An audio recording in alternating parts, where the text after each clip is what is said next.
因为父母认识的关系，徐野去哪儿都被迫带着我。听说在圈子里他是出了名的玩的野，混得开。众人看戏班打赌，赌徐野多久会对我不耐烦。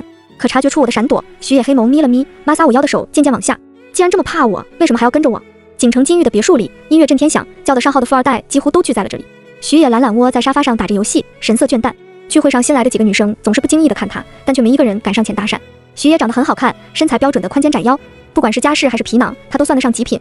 但谁也不敢轻易惹这个也不快，毕竟徐野是这个圈子里出了名的又疯又野，不怕事，但又觉得一切事都麻烦。加上许家在锦城的地位，就连在场那几个最不着调的二世族也都最听他的话。我低着头，乖乖坐在徐野身旁的沙发上。我极力降低自己的存在感，想要忽视掉那一道道落在我身上的强烈目光。徐野旁边的女生是谁啊？怎么以前没见过？好像是野哥的一个什么妹妹吧？林姐，你刚回来还不知道，野哥现在走哪都带着她。夏琳淡淡扫了我一眼，妹妹啊，可能吗？徐野有什么妹妹是我不知道的？夏琳是夏氏唯一的千金，出了名的漂亮。旁边有男生立马狗腿的开口，林姐是想知道宋唐妹妹吗？他们家是才搬回锦城的。夏琳的小跟班满脸不屑，宋家听都没听过，做什么生意的？不会是什么小门小户吧？所以才这么着急的傍上野哥。男生摇头，宋唐妹妹家不是做生意的，听说她一家都是从政的。我爸嘱咐了我好几次要和宋唐妹妹打好关系呢，想来她家地位应该也不低。你怎么也一口一个宋唐妹妹的叫？男生小心的挠了一下头，因为木哥他们都这样叫。真厉害呀，这是不仅傍上了野哥，还把野哥身边的人也都傍上了。他除了长得乖点，哪一点比得上我们林姐？夏琳手指摩挲着酒杯的杯壁，没说话。小跟班凑上来继续道，林姐，之前我们这一圈的人也就你能和野哥他们玩到一块儿去，现在趁你不在，来了这么一个宋唐，他是不是想抢你位置啊？闻言，夏琳视线落在了我的身上，像是感应到什么，我抬头不小心与他对上了眼神，冷艳又带着点傲意，隔着人自上而下的打量着我。我的身体顿了一下，许是察觉到我的不自在，徐野放下游戏，蓦地伸手将我整个人拉近了几分。徐野没看我，抬手拿过一杯果汁，不舒服和我说。我愣愣接住，谢谢。夏琳看我的眼睛眯了眯，突然她轻笑了一下，起身。妹妹。徐野可没把她当妹妹。夏琳径直在我对面坐下，她穿着白色长裙，西装外套松松垮垮的披在身上，头发微卷。我脑袋里的第一个念头就是好美。徐野见她坐下，神色不咸不淡的打招呼，什么时候回的国？夏琳勾唇笑着，昨天刚回。说着托着腮，眼神看向我。你好，我叫夏琳。我小声开口，你好，我叫宋唐。这时在外面烧烤的陈木他们正好进屋，场子很快就热了起来。夏琳坐在最中间，组织着大家玩骰子。陈木被罚酒罚了一轮又一轮。靠，夏琳你他妈克我呢，专开老子。陈木猛灌了一杯酒后，哭兮兮对着徐野告状，野哥你快来帮我报仇啊，我快被喝死了。徐野玩游戏的头都没抬，语气淡淡的，没意思，不想玩。陈木又把目光转向了我，那糖糖妹妹来，你来帮我好不好？没想到会提到我，正喝果汁的我被猛地呛住，忙摆手，我不会，可能帮不了你。没事，哥教你呀。我的表情有点为难，可是陈木表情更加可怜，小唐帮下哥哥吧。脑袋里想起爸爸嘱咐我好几次的话，糖糖，我们刚回锦城，爸爸的关系圈都不在这里，你跟着徐野去玩的时候不要不说话，多与他们搞好关系有好处。可我性子木讷，胆子还小，怎样都不像是能与他们玩到一块的人。我也懂爸妈的良苦用心，能与徐野玩的人都是锦城排得上号的家里的小孩，有徐野带着，我能很快的认识他们。可此刻所有视线聚在了我的身上，烫意慢慢从我的脖颈爬上了脸颊。徐野看了陈木一眼，轻啧一声，拉着我的手腕走了。众人还没反应过来，野哥今天走这么早啊？夏琳眼神暗淡了一瞬，徐野待会儿不去玩车了，不赛把车再走可不像你。徐野步子没停，困了。大家看着我和徐野离开，场面一下变得有点尴尬，是个人都看得出来野哥今天不对劲儿，而且心情还有点不好。不会吧，野哥这是对乖乖女感兴趣了？有人不屑道，怎么可能，那女孩这么闷，野哥怎么可能受得了？立马有人附和，也对，不如咱们来赌一波，就赌野哥多久能对宋唐不耐烦，我赌1星期压1万，1个月吧，我压2万。不过宋唐长得是真蠢，要是我也会想玩。那人话还没说完，桌子被猛地踹翻，桌上的东西散落了一地。刚刚还吊郎当与他们嬉皮笑脸的陈木，此时脸冷得可怕，他点燃了根烟，松松咬在嘴里。徐野妈妈和宋唐妈妈是闺蜜，他们两家的关系再怎么也比你们这些千方百计都想攀上许家关系的人要好。陈木拽着那人的衣领，抖了下烟灰，你又算什么东西，也配打宋唐的主意？下次嘴巴给我放干净点。陈木虽然平时吊郎当，但他发起火来一点也不亚于徐野，众人吓得不敢说话。那人抖着身子，知道了，木哥。车上，我小心观察着徐野的表情。我家搬来锦城也不过1个月的时间而已，我虽对锦城富二代的圈子不算了解，但也知道徐野在锦城的名声有多响。可他现在却被迫去哪儿都得带着我，又为了照顾我的情绪提前离开，他应该也会觉得挺烦的吧？我不自觉抠着手心，对不起。徐野动作顿住，黑眸看向我，为什么道歉？觉得有点麻烦你。徐野轻挑了下眉，蓦地靠近，伸手为我系安全带。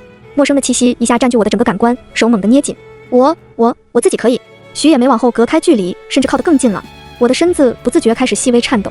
徐野的眼睛很好看，明明是一双很温柔的眼睛，却因为他身上的痞气带着一股冷淡。你在怕我？大手伸进衣服里，抚上了我的腰，一层痒意爬上我的后脖颈。徐野，你干什么？徐野动作没停，声调却带着点懒意。既然这么怕我，为什么还要跟着我？我唇咬得紧紧的，跟着你不会被人欺负，爸爸妈妈也会放心。可谁知，徐野愣了一瞬，勾唇笑道，声音低低的，有点道理。我松了一口气，以为他会就此放过我，可没想到抹撒我腰间的手没停，竟开始往下。我猛地睁大眼睛，脸颊滚烫，双手推开徐野，音量都不自觉大了好几个度。你干嘛？我不喜欢这样。被推的徐野身子向后靠，他也不生气，撑着脑袋看向我。我的声音开始变小，但因为还在炸毛当中，对他并没有什么好脸色。我说了我不喜欢这样。徐野挑眉，这不是会拒绝人吗？宋唐，不喜欢就要说不喜欢，学会了吗？我一头雾水，点头，学会了。徐野唇角勾起，那以后就这样拒绝陈木，就说我教的。我不。第一次见到徐野时，其实我很怕他。徐野的妈妈与我的妈妈认识，年轻时她们是很要好的闺蜜，即使住的城市不同，她俩也经常打视频。小时候我常常在视频里与许妈妈见面。如今我们家因为我上大学搬回了锦城，最乐见其成的便是她。就连我们现在住的地方也是许妈妈帮忙安排的房子，别墅挨着别墅，就在她家隔壁。天，这是我们糖糖呀，也太软萌了吧！太好了，糖糖考入了锦城大学，以后经常来阿姨家玩好不好？烫着大波浪的精致女人爱不释手地捧着我的脸看了又看，她眼睛里冒着星星，好像对我很喜欢。许是知道我的一些情况，她看我的眼神里带着疼惜，这是我极少收到的善意。我乖乖点头，好。一道懒倦的男音在此时响起，有客人啊！我闻言转头，少年叉都倚在门口，似笑非笑地看着我。我的第一感觉好凶啊！我知道他，谢阿姨有一个比我大1岁的儿子，也是锦城大学的学生，比我高一届，听说读的是医学心理学。按理我应该叫他一声学长。徐野的头发剪得短短的，干净利落，五官带着点痞，感觉十分不好惹的样子。可看起来这么凶的一个人，读的却是医学心理学。他的个子很高，慢悠悠几步就走到了我的面前，黑眸直直看向我，我差点没忍住后退。救命！好有压迫感。犹豫半晌，我仰着头，略带紧张地看着他。徐野，哥哥好，我是宋唐。他愣了一瞬，微微弯腰与我平视。注意到我发烫的耳尖，徐野嘴角漾起弧度，很轻地笑了一下。好久不见，宋唐。好久不见。明明我们才第一次见。为了让我尽快融入同龄人的圈子，谢阿姨把我交给了徐野。于是徐野去哪儿都被迫带着我。起初我很怕他，话都不敢说一句。大家都说他好凶，外面到处都是关于徐野的传言，甚至锦城大学的贴吧上也到处都是他。可渐渐的我发现他对我竟意外的有耐心。我吃到不喜欢的东西时，一旁打游戏的他会理所当然的伸手，不喜欢就吐掉。我看着他骨节分明的手，怎么都不肯吐。徐野气笑，怎么我没嫌弃你，你还嫌弃我？给我吐。然后转头默默倒一杯水在我的旁边。他很迁就我，甚至知道我的习惯。人多的时候，徐野会下意识先问我怕不怕，再带我过去。渐渐的，我竟在他面前胆子也大了几分。这不，我已经有狗胆在他面前说不了。徐野眼眸微眯，我怎么不知道你和陈木已经这么要好了？我小声解释，今天的那个游戏是因为我不会，所以我才觉得为难。但如果是其他我能做的事，陈木哥哥需要我帮忙，难道我也要拒绝吗？徐野眼睛一瞬不离地看着我，当然拒绝。他在想什么，我能不知道？为什么我要拒绝陈木？他不是你朋友吗？徐野眼神变得幽深，什么朋友？在某些事情上，我和他当不了朋友。可是陈木对我很好啊，他告诉我，只要在锦城，如果我被欺负了，就去找他，他罩着我。或许是因为我是徐野带过去认识的，所以从第一天开始，陈木就很照顾我。在我面前，他连说话都不敢大声了。沉默良久，我撇了撇嘴，一边下车一边回徐野。我不，神经，我才不听你的。徐野愣了一下，气笑了，但又看我的下车的动作太快，下意识伸手扶住我的胳膊。慢点，小没良心的。知道徐野身边多了一个女生，众人对我很好奇，能在一起玩，他们的家世都不简单。但因为徐野的关系，大家对我的态度很恭敬。夏琳和她的小跟班是唯一对我表现出敌意的人，虽不明显，但因为从小听不见的缘故，我对于人的情绪很敏感。没错，我听不见，但并不是天生的。小时候因为保姆的疏忽，我发烧导致耳朵发炎。等爸妈赶回来把我送去医院时，我已经听不见了。各种治疗失败后，我植入了人工耳蜗。可即使有人工耳蜗，开机后我仍听不清楚，脑袋里全是嗡嗡声，以至于我说不出一句完整的话。那时候我年纪还太小，所以尚不能明白我失去了什么，只是在知道自己听不见小猫小狗的叫声时，哭了好久好久。因为我的口齿不清，同学们孤立嘲笑我。那些遇见我的大人们都会夸我好漂亮，但在知道我听不见时，又会露出可惜的神情。我受不了这样的表情，也不想读特殊学校，于是小小的我开始每天都坚持语训。我配合着各种治疗，终于我只用带着助听器生活。我努力变得和普通人一样，努力考喜欢的大学，但我的自卑没有办法掩饰，因为我经历了长达3年的霸凌。在那段岁月里，我胆小沉闷，不爱说话，所以来到锦城，我很珍惜这里的善意。徐野周围的人虽然都骄纵了一点，但他们是善良的，也是可爱的。夏琳的小跟班是林家唯一的女儿，从小被宠成了傲娇的性子，却唯独很听夏琳的话。虽不知她和夏琳为什么会对我有敌意，但我决定还是先尽量远离。可我万万没想到，我会与他们这么快产生交集。琳姐，你的裙子。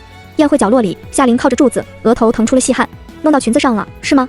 此时的她声音里带着点虚弱，远没有了平日里的酷飒。没事，拿件衣服给我遮一下就行。夏琳的小跟班有点着急，琳姐，我没带外套怎么办？我去找陈木和徐野，我去找他们借外套。说着，他又扶夏琳坐下。你现在是不是肚子很疼啊？我记得你的时间提前了是吗？你先坐着休息，我去借了外套就去给你买卫生巾。小跟班想走，我犹豫了好几会儿，拿着自己的包走到他们跟前。不用去了，我有。我拿出包里的卫生巾，又哆哆嗦嗦脱掉了自己的外套，递给他。夏琳愣住，眼睛一眨不眨地看向我，看到我的手在抖，她微不可察地笑了一下。我手心都冒出了汗。天菩萨，不要拒绝我，快接吧，再不接衣服都要被我抠烂了。谢了。手上重量一轻，外套被接过，夏琳在腰间简单系了一个结，拿着卫生巾往厕所方向走。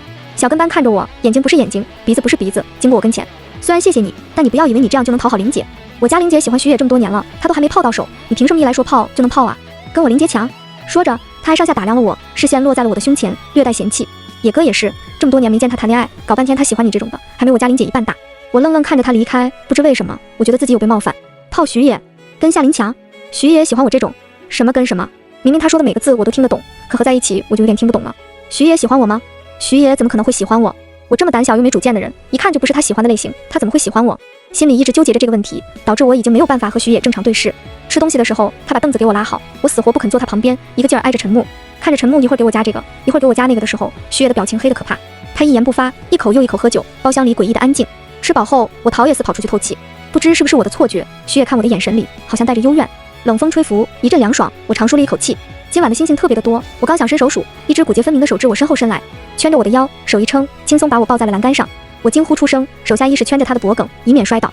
徐野一手握着我的腰，一手撑在我的腿侧的栏杆上，像是将我拉入他的地盘。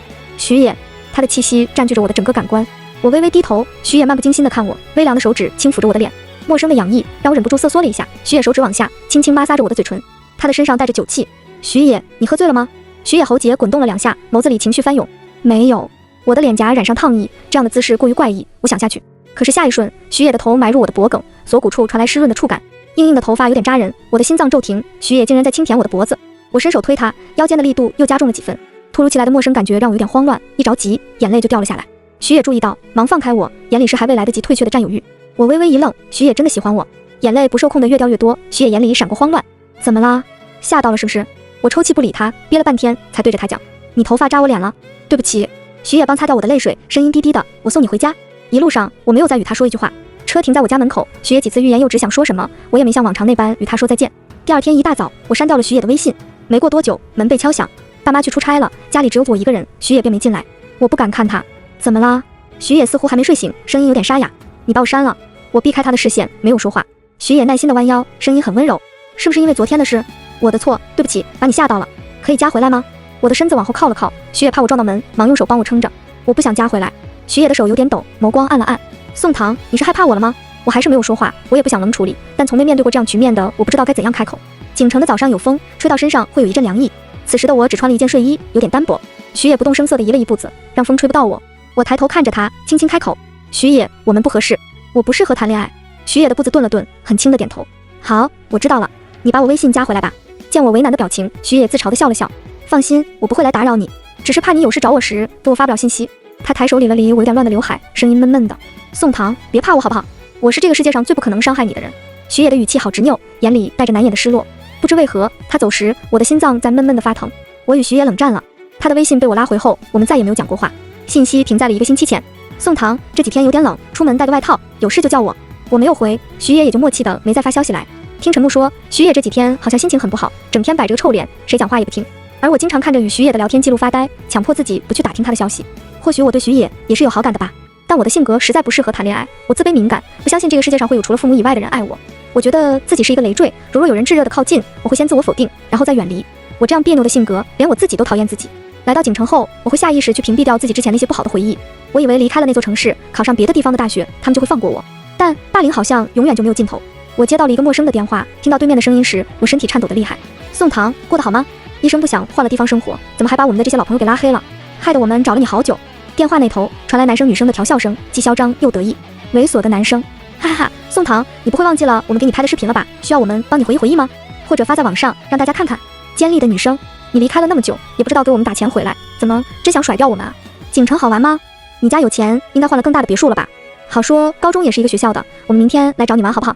没有你，我们都无聊死了，别躲着不见我们哦，不然网络上到处都会是你的视频。你的家人应该也不知道，你的身材还挺好的吧？手机滑落在地上，我无力坐下。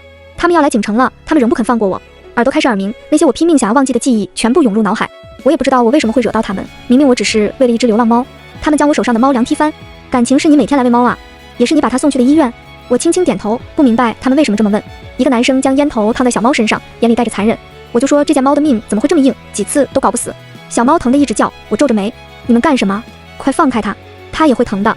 男生语气恶劣，放开他。好啊。他握住我的手，视线落在我的校牌上，突然笑了。宋唐，一个学校的，那以后你来代替他好了。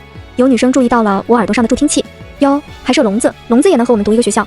7、8个少年少女，他们的表情轻蔑，笑声猖狂，明明穿着校服，却像是魔鬼。我没有办法摆脱掉他们，他们每天都来找我，把我堵在巷子里，让我趴在地上。他们一边笑，一边将我的助听器互相抛着玩。抢啊，抢到了就还你。我爸妈的工作很忙，但他们从不会在金钱上亏待我。那些人每天都把我身上的钱收刮走，若是哪天给的少了，巴掌就会落在我的身上。今天怎么这么点？你偷偷给自己花了吧？我也想告诉我的爸妈，但那些人脱掉我的衣服，将脏水倒在我的身上，然后拍下视频和照片，以此来威胁我。如若我敢说，他们就把我没穿衣服的照片发到网上，再发到每一个我认识的人那里。他们笑着把我踩在地上，像是在说什么轻松的事。忍忍吧，高中很快就会过去，乖点，别和任何人说。我没有朋友，过于懦弱的性格让我觉得或许是这个世界不喜欢我，就像是一个泥潭，我深陷其中，孤立无援。男男女女的笑声让我从梦中惊醒，我摸了把额头，上面全是冷汗。我看向窗外，外面的天已经大亮。我下床，将一把小刀放进兜里。或许是来到锦城交到了朋友，我比以前勇敢了很多。我无法再回到过去的生活里，更不想再与他们产生任何联系。如若他们不放过我，那我们就都不要活。手机打入电话，里面传来他们的调笑声。宋唐，到了吗？我停在巷子口，没再往里走。到了。对于我的到来，为首的男生感到很满意。钱带了吗？没有。以为我们陪你玩呢？没带钱，你来干嘛？我平静地看向他们。我来找你们做了断。他们的视线落在我拿出的小刀上，巷子里爆发出激烈的笑声。呵，一段时间不见，不记得自己是谁了。刀都拿不稳，还想和我们做了断呢？我紧紧握住小刀，明明不重，可是我的手就是抖。我掐了掐自己的手腕，不禁有点着急。死手，拿稳啊！他们笑得越来越大声，我的心里泛出强烈的恶心。为首的男生对我招了招手，过来呗，你不过来，怎么做了断？好想吐，光是听到他们的声音就好想吐。我深吸一口气，刚想迈步走过去，有人搂住了我的脖子。被欺负了，怎么不吱声？我抬头，对上一双浅棕色的眼眸，是夏琳。小跟班背着个香奶奶包包站在我的另一侧。我靠，这么大阵仗，哪里来的这么些乡巴佬？霸凌者中的女生听到了这话，脸色瞬间不好，但他们也看出夏琳和小跟班可能不好惹，所以不打算和他们对上。这里不关你们的事，识趣的赶紧走，我们可这么多人。小跟班听了，眼神轻蔑地看向他们。不是吧，这里可是锦城，你们来我们的地盘欺负我们的人，还让我们走，想屁吃呢？什么年代了，还搞霸凌这一套？乡巴佬，小心我报警抓你们！听到报警，那些人的眼神突然变得很厉。报呗！男生直直看向我。不过宋唐，我手机里的视频可是想发就能发的。我的手骤然拽紧，夏琳注意到了，眼眸眯了眯，拿出手机拨通了一个电话。不一会儿，电话里传来熟悉的男音：夏琳，有事，你家宋唐出事了。夏琳语气平淡，在金玉后街。说完，不等那边回复，干净利落的挂断。宋唐，上次卫生巾那事，算这次我还你。他把手机扔我怀里，又将我手上握着的小刀收了起来，插兜径直向巷子里走去。夏琳的视线扫过霸凌者，红唇轻启，他们几人不用报警也能搞定。小跟班对着我表情幽怨，真没用，几个乡巴佬而已，这都搞不定，还得让林姐帮你擦屁股。说着，他也把包塞我身上，忙追上夏琳。林姐，我也来帮你。我愣愣看着他们。夏琳今天穿了件黑色的大衣，头发被高高扎起，看起来美艳又性感。小跟班挽上夏琳，脚下还穿着高跟。明明他们就2个人，不怕吗？为什么会帮我？哪怕我已经做好和那些人一起死掉的准备，我也从未想过会有人来帮我的。鼻子突然忍不住酸涩，他们不会是天使吧？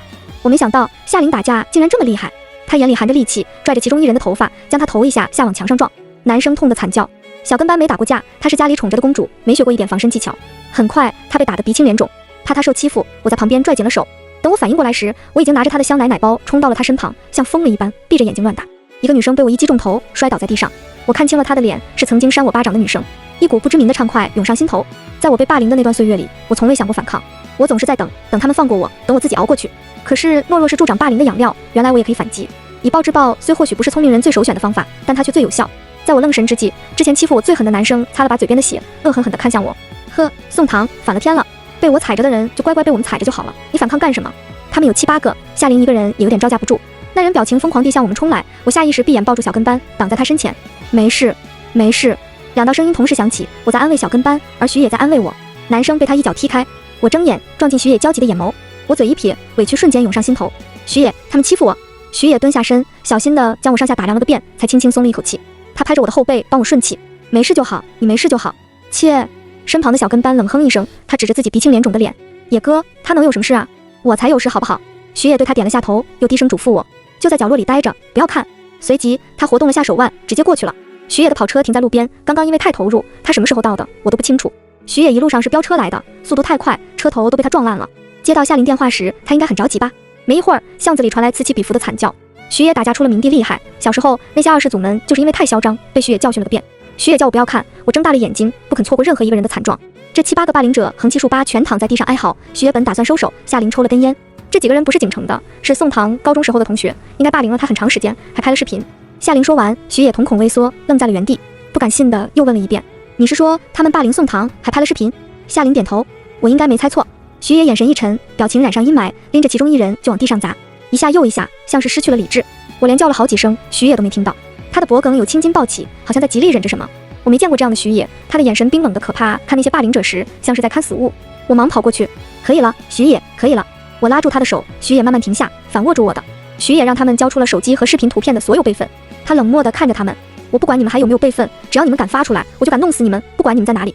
几人早就已经说不出话，他们被徐野打怕了，只想快点离开这里，不敢不答应。徐野牵着我路过夏琳时，徐野停下，谢了。夏琳踩灭了烟，客气了，还人情而已。徐野点点头，下次请你们吃饭。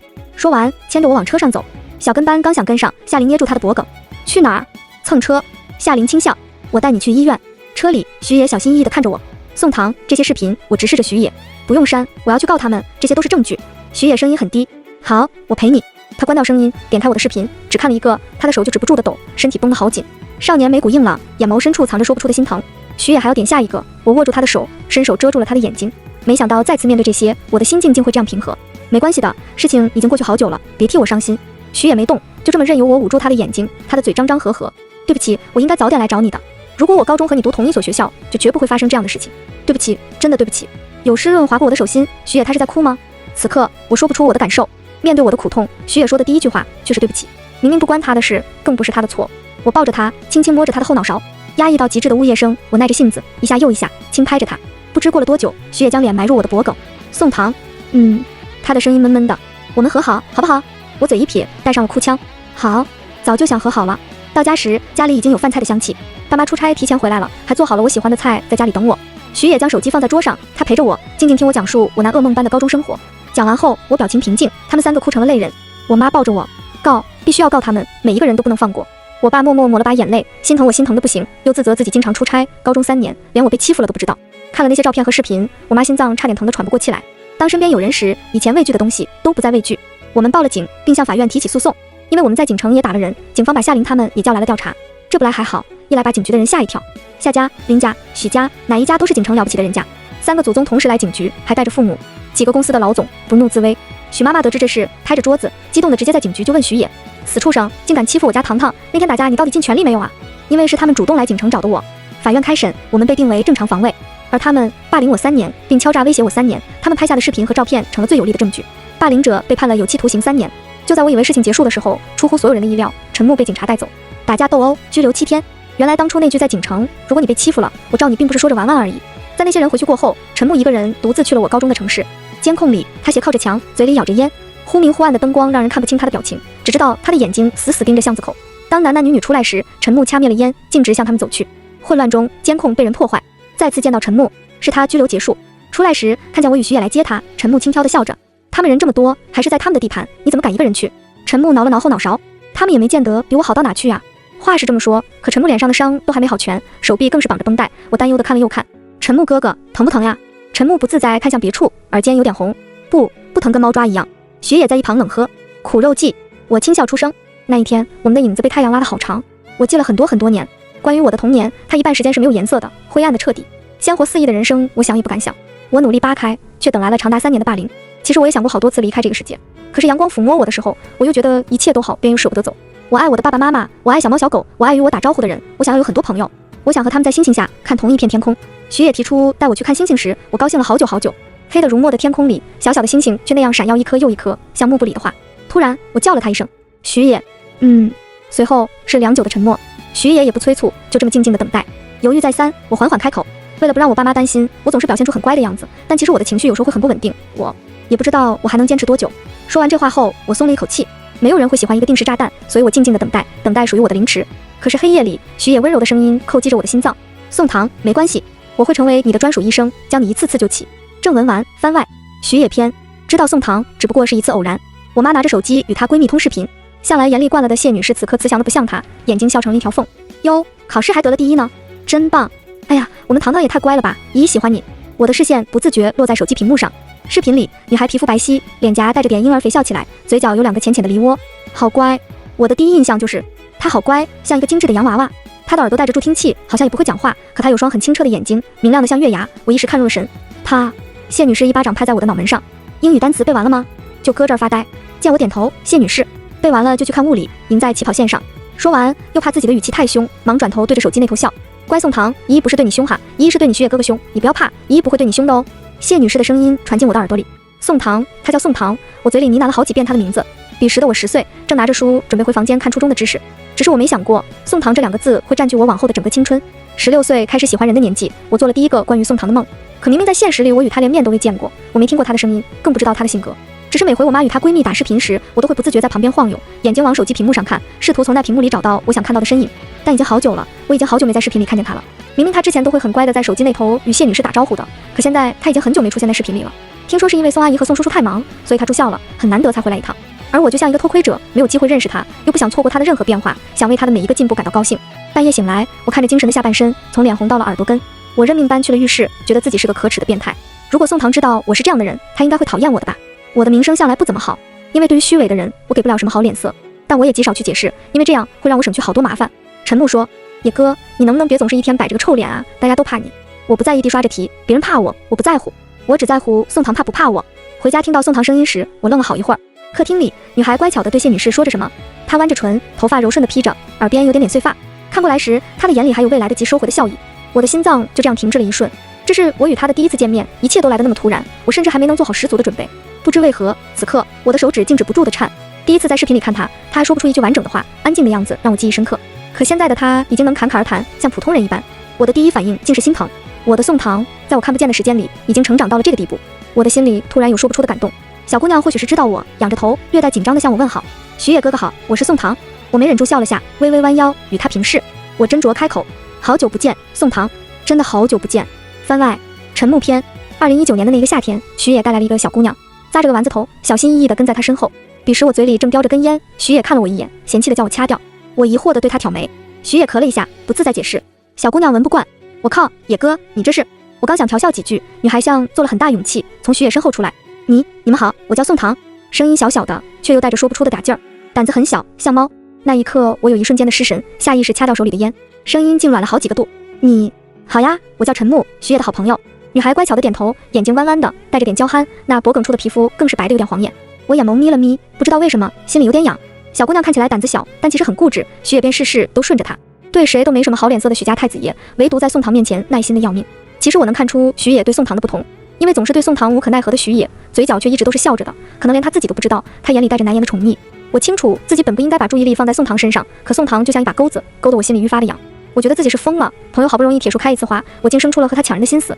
可当徐野为宋唐忙上忙下，又低头问小姑娘还想吃什么的时候，我握在手里的杯子快被捏碎了。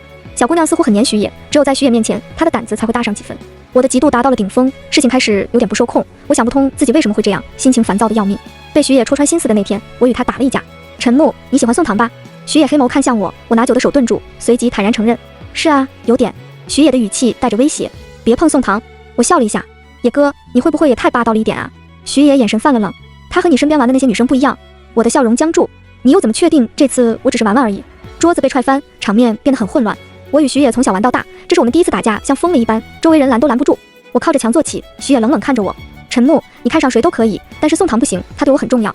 我没有说话，笑着把嘴里的血吐出，直到徐野离开，我的眼眸才不受控地变得灰暗。我当然知道他对你来说很重要，我当然也知道我这样的人配不上宋唐。我是大家嘴里有名的浪子，换女人如换衣服。从小的家庭环境让我养成了病态的心理，家里的保姆虐待了我5年，而我爸和他当着我的面乱搞，我妈也不管我，总是会带着不同的男人回家。我家很有钱，却没把我养成一个很健康的人。不少小明星因为我的身份，总是带着目的一个个接近我，而我也报复性的来者不拒，时间不会超过1个星期。大家都说我爱玩，却没人知道我心里有多阴暗。即使他们浑身赤裸，我也只会觉得恶心。可宋唐不同，他是会知道我生日就亲手给我做生日蛋糕的人。当他小心端着蛋糕捧我面前的时候，我愣了好久好久。陈木哥哥，徐野说今天是你的生日，但是听说你不过自己的生日，可我想让你吃到蛋糕。他观察着我的神情，真挚又小心。你喜欢这个口味吗？不喜欢我还会做别的。